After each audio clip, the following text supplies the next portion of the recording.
In this video, we'll be talking about how facing pain and your fears and not running away from it, not fighting against it, can actually alleviate much of the pain. And also we'll be talking about the strength that we can find in weakness, and also a lot of interesting stuff. Very excited to make this video. And if you're interested, I got the ideas for this video from one of the episodes from Alan Watts' TV show that he did back in the old days. So if you're interested, they're very interesting, very funny also. I leave a link to it in the description. Now first, let me tell you some background story. A couple of days ago, I was driving to university in the morning, and I was listening to this episode from Alan Watts' TV show, and then I encountered this big line of cars, and I was stuck in traffic. And you know, I talk about in my videos how you shouldn't worry about being stuck in traffic because it's completely useless. It's completely out of your control. You can't do anything about it. But yet, I started to worry. But because I knew I shouldn't worry, but yet I was worrying. And now, I was worrying about not worrying. And then I was worrying that I was worrying about not worrying, and so on and so on. This vicious cycle appeared. Because I knew I shouldn't worry, but yet still I was worrying. And then I was worrying that I was worrying. But then, exactly at that time, Alan Watts, the podcast that I was listening to, he was talking about worrying and facing pain. And he said that the willingness to be worried makes it unnecessary to do so. In other words, if you're willing to be worried, it makes it less unnecessary to actually be worried. So then I just accepted it. I said to myself, okay, I'm not going to fight against it. I'm just going to be worried. It's okay. This is just my natural response to this. I'm just going to be worried. And after a couple of minutes, after accepting it, just accepting the situation, the worrying stopped altogether. I broke out of that vicious cycle by being willing to be worried. And then I thought to myself, man, I gotta make a video about this. I gotta talk about this. This is so cool. So now, here I am. This is what we got to understand. How is it that facing fear and going straight into it, facing your pain, fear and worrying and accepting it, how can that make it better? But first, let's talk about a milder form of suffering, which is fear.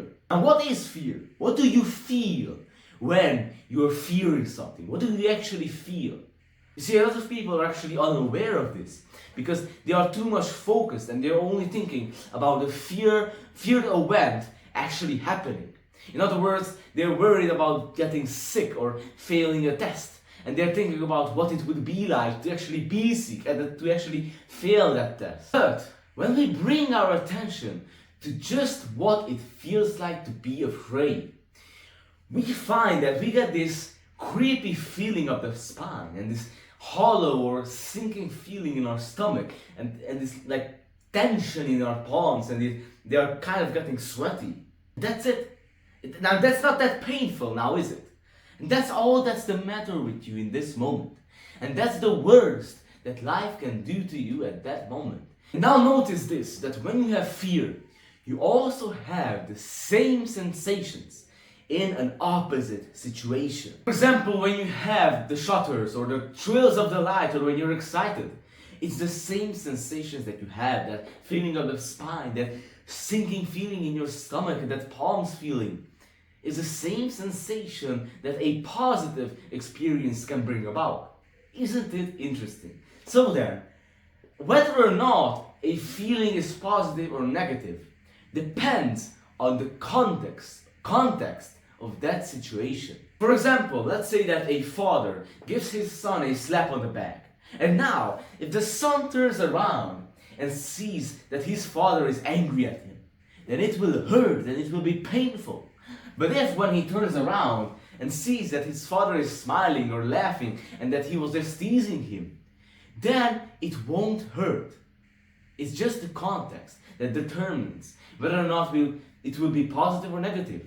Just in the same way as words have different meanings in different sentences, in different contexts. It's the same principle. Just in the same way, we weep when we are joyous and we weep when we are sad. There are tears of joy and tears of sadness. But it's the same sensation, it's the same tears, but what a difference does the context make? And then what said that this was also the idea of the Buddha, that this is what close awareness and attention of our sensations tell us, that to be delivered from pain is not by running away from it or ignoring it, but by looking at the actual concrete reality of our sensations and forgetting about the context. To just face the pain and experience it as if this was the only thing that had to be done in the whole world. To just face it and go straight into it. For example, there is this, I think, Buddhist story about a student and a master that says, the student said to the master that it is terribly hot, and how shall we escape the heat? Meaning, what should we do about the suffering in life? And the master responded, go right down to the bottom of the furnace. And the student said, but in the furnace, how do we escape the scorching fire? And the master responded, no further pains will harass you. And by going right down to it, going into the pain, into the worrying, into the fear, it stops being a problem. The fear, it stops being a problem. You won't be afraid of being afraid. You won't worry about worrying. You won't be afraid of pain. There might still be pain, but it will stop being a problem. Now you might be thinking, okay, this might work for milder forms of pain, but what about experiences that are very painful? Well, for example, you probably know that childbirth is one of the most painful experiences that someone can undergo. And you see, Alan Watts talked about the work of someone called Grantley Dickred, or someone, I'm not sure how to pronounce his name. And he said that if you change a woman's attitude to childbirth, and don't call them pains, but instead call it tensions, and before the childbirth, train her to relax into these tensions and cooperate with these tensions, then it can change how the childbirth will feel and the whole character of the childbirth. For example, many said that they expected a very painful and bad experience, and it actually turned out to be quite moving. And some of them even said that it was joyous. Well, at least that's what Alan Watts said. I'm not sure if how true that is. It's still very interesting that facing it, going along with it, not fighting against it, relaxing into it, cooperating with it, can actually reduce the amount of pain and how bad it will actually be. Now, the other thing is that a lot of our negative attitude towards pain comes from a social conditioning that tells us to not react to pain in a natural way. You see, it trained us to be afraid of reacting to pain as our body suggests to us. We're afraid of crying, we're afraid of weeping, we're afraid of screaming.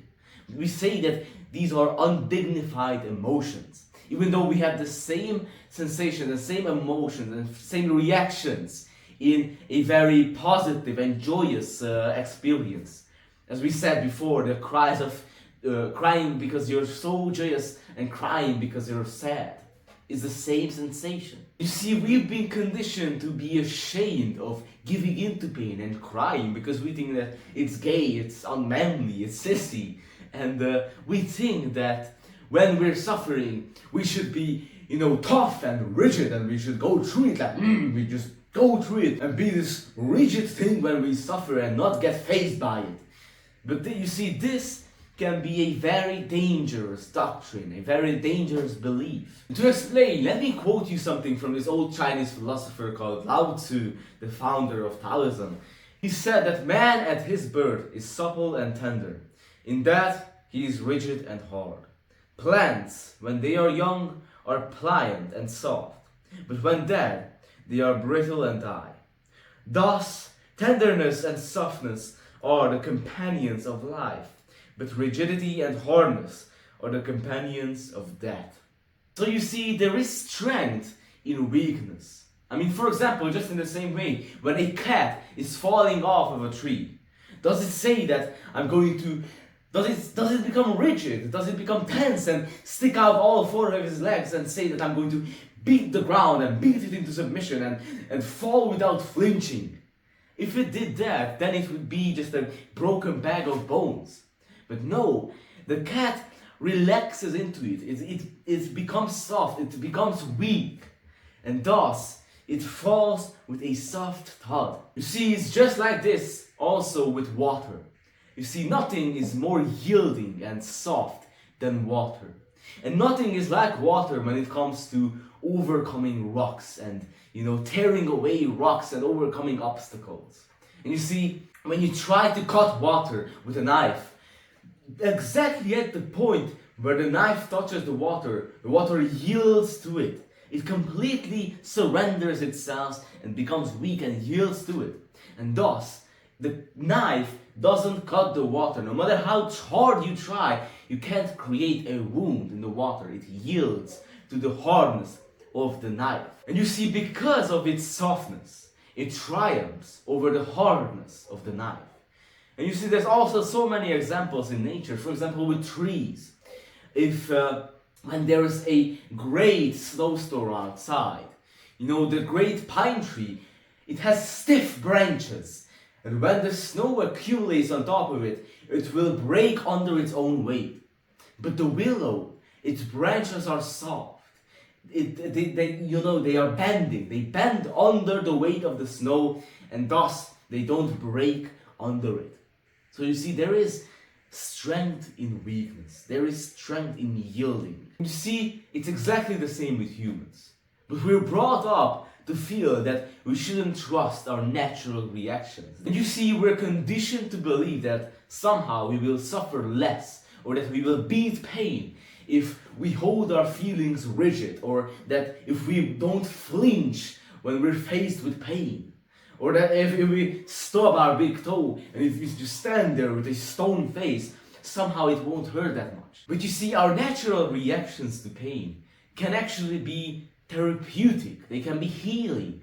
I mean, it's just as the same with fever. You see, when we have some kind of poison in our blood or some kind of disease, our body brings its temperature up. It heats up to boil them out of our system.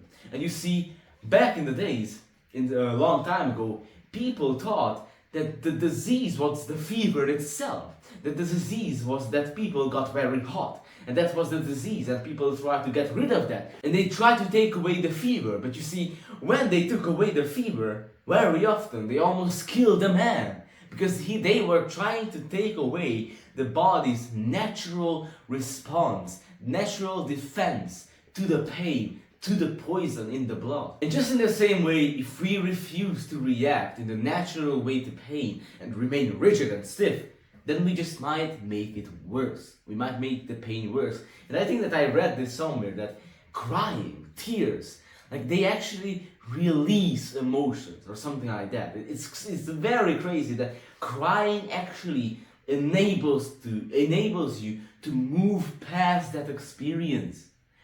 So you see, it's just the same principle with bridges. You see, if you build a bridge stiff and very hard, and if it doesn't have any give to it, it doesn't have any sway, any swing, then it will break on the first hurricane or on the first very strong wind. It will break apart. A bridge has to have some swing in it. Otherwise, it will just break. It's just the same principle with us. And now, to make things more exciting, and because I don't want to butcher this, here's Alan Watts explaining to you what happens when we are willing to react in a natural way. So then, when we are willing to react to pain as our own natural feeling suggests, if we're willing to scream, if we're willing to weep, if we're willing to wriggle and writhe as pain suggests to us to do, a very strange thing happens. The very willingness to react in that way often makes it quite unnecessary to do so. Now, you may say I'm just talking big, and the only way I can prove what I say is the next time you have a toothache, the next time you have any serious pain, see what happens if you do this. If you, as it were, go along with the pain and don't try to fight it, yield, become weak, and you will discover the strength of weakness. So then you see, this is not really an escapist philosophy at all. It is most definitely a philosophy of keeping in mind the actual reality of the situation in which you find yourself. I don't know what could be more realistic than this, what could be more fundamentally facing the hard facts of life. One keeps his attention on the actual concrete fact that is happening as distinct from our socially conditioned and inculcated ideas and attitudes about it. And this is really facing reality 100%. And now you see two interesting results come out of this. First one is that when we don't resist pain, we don't set up this vicious cycle that I was talking about in the story, that I was worrying about worrying. You know, I knew I shouldn't worry, but then I was worrying, and then I was worrying about worrying, and I was worrying that I was worrying about worrying, and so on and so on. It built up this chain reaction and making it worse and worse and worse. But you see, once I was willing to be worried, just willing to be worried, you see, I wasn't afraid of being worried anymore. I wasn't worrying about worrying anymore. And it broke that cycle. You see, I was just okay with being worried, with just reacting in a natural way. I was okay with it. I wasn't fighting against it. I wasn't ignoring it. But I was moving with it, going along with it, and accepting it. And it diminished the total pain because it didn't allow it to build up and up and up. You see, it's the same thing when you're caught in a hook. And if you try to fight against it and escape it, it will just go deeper into you. But you see, if you move along with the hook, you won't suffer as much. And yeah, you won't suffer as much. It won't go that deep into you. It's just the same principle. Go along with it. Accept it. Be willing to suffer. Be willing to be afraid. Be willing to be worried. And often, this willingness makes it unnecessary to do so.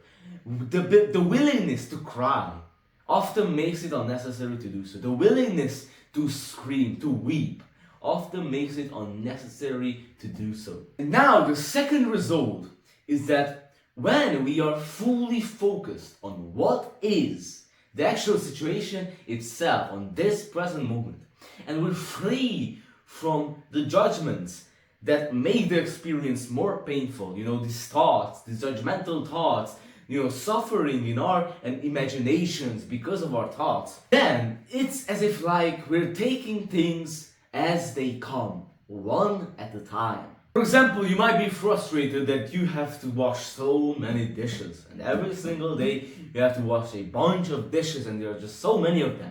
And in your mind's eye, you have this huge pile of dishes that you have washed up in the past, and this huge pile of dishes that you will have to wash in the future. But you see, if you're being realistic, then you realize that in every single moment, you only have to wash one dish at a time. This one. You only have to wash this dish in every single moment. And then you just go along with it and you just wash it and you make a dance of it and you just put it up on the rag and take the other one. And this is the only dish that you ever have to wash. This one. There's only one dish to wash in every single moment. There is only one. And you bring yourself only into this present moment, only what's in front of you.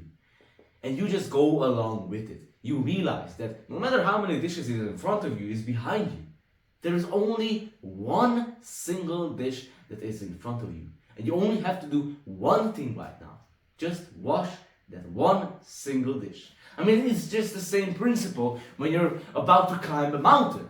And you look up on that mountain and see how huge that it is. And you get tired already just by looking at the mountain. But you see, the way to climb that mountain is to take it one step at a time. To only focus on the step that is right in front of you. And if you do that, if you only focus and bring your attention only in this present moment, and only focus on the next step that you have to take, before you even realize it, You are already up the mountain and you already climbed it. And you see, it's the same with New Year's resolutions. You might say that in this year, I'm not going to drink a single drop of alcohol. But you see, that's quite a big thing to say. That's quite a way to tempt the devil. Because if you tempt him that way, he will bring in front of you 365 days without drinks. And that will seem way too much. But you see how you conquer this problem is by saying to yourself, I'm not going to drink this one. And I'm not going to say anything about the rest. I'm not going to drink this drink in front of me right now. What will happen to the rest? I don't know. Maybe I will drink it, maybe I won't. But this one that is right in front of me right now, I won't drink it. By not drinking this one and saying nothing about the next. So then, when we're in pain, the way out of it is not by running away from it. It's not by ignoring it. Not by fighting against it and remaining stiff and rigid. But by facing it. By going along with it. By yielding to it.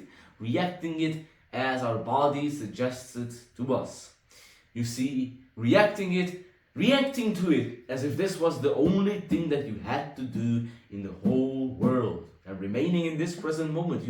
Reacting is, there are moments when you're so joyous that you kind of forget yourself. You see, you kind of forget that you are there. You see, you're so lost in that joyous experience. Well, do the same thing with pain. Be so involved in that painful moment that you stop calling it a painful moment. Because you see, when you're in that joyous moment, you don't stop and say that I'm happy right now. I'm so happy that I'm forgetting myself. No, you're so lost in that moment that you don't even stop to think about it. You don't even stop to name it as joyous. Because you see, naming it is based on comparison. And to compare, you need to compare it with a past memory. But when you're so lost in that present moment, you're so there that you're not thinking about the past. Do the same thing with pain. Be so focused on pain that you get yourself lost in it. And realize that you cannot, and also realize that you cannot escape this moment. You cannot escape this present moment, no matter what you do. And when we're in pain, that's what we're trying to do. We're trying to escape this moment. We're splitting ourselves and wishing for a better moment, but we don't realize that we are what we experience. We are this moment. We can't have any other moment. So the only thing that you can do is yield yourself to it. Accept it completely. There is this Zen story that says, under the sword lifted high, there is hell making you tremble. But go straight ahead, and there is the land of bliss. So thank you for watching this video. If you're interested, I left the link to Alan Watts' video in the description. He said all of the things that I said here in this video and more in a very nice way. Highly recommend you to check it out. He made very great videos. So thank you for watching. Thank you for being here. Hope you enjoyed this video. Have a great day and goodbye.